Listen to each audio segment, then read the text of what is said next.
We really feel now is the time to double down on very specific macro areas that are actually going to see scale up and circular economy in action.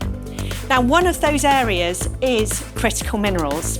This for us is here to stay. When you think about the current fossil system, about 80% of the world is dependent upon 20% of the world for the minerals and the carbon molecules that they use.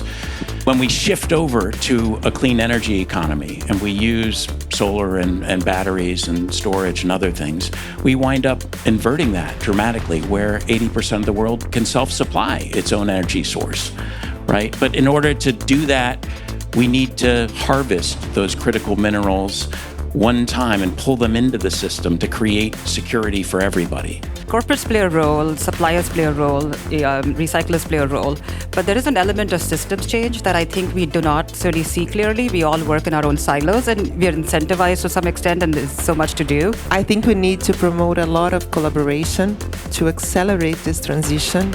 Some very fast exchanging of technology and bringing designers and political leaders and community. We need like a global goal, but we really have different realities in different contexts and different countries. Everything in the world needs energy, everything. And we've got to redesign the whole way the world works.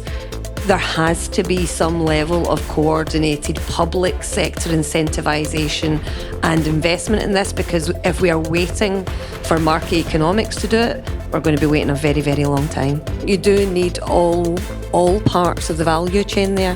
Sounds easy, right? A whole system redesign of arguably one of the most complex human-made systems that we currently have, our energy infrastructure. But what's really exciting is now is the time to do it. As the first wave of clean energy technologies come to an end, we're seeing policymakers and businesses really committing to circular economy and also securing supply of critical minerals. Circularity is not just about compounding material conservation with every circular loop. It is also about compounding energy security.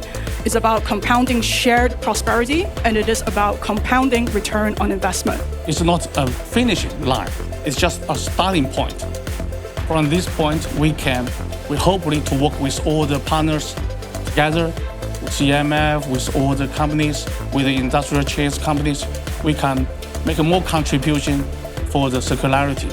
We see our role, what we can do best is to convene people, to understand the research and to unlock insight so that we can help investment flow in terms of infrastructure, in terms of innovation, in terms of technology, how all of that can come together so we have the right skills and we can actually see circularity in action. What circularity gives us is a resource that is much more valuable than any of the critical minerals. It is time. And we have the ability to leverage that time by thinking about circularity today for how we want to use minerals tomorrow.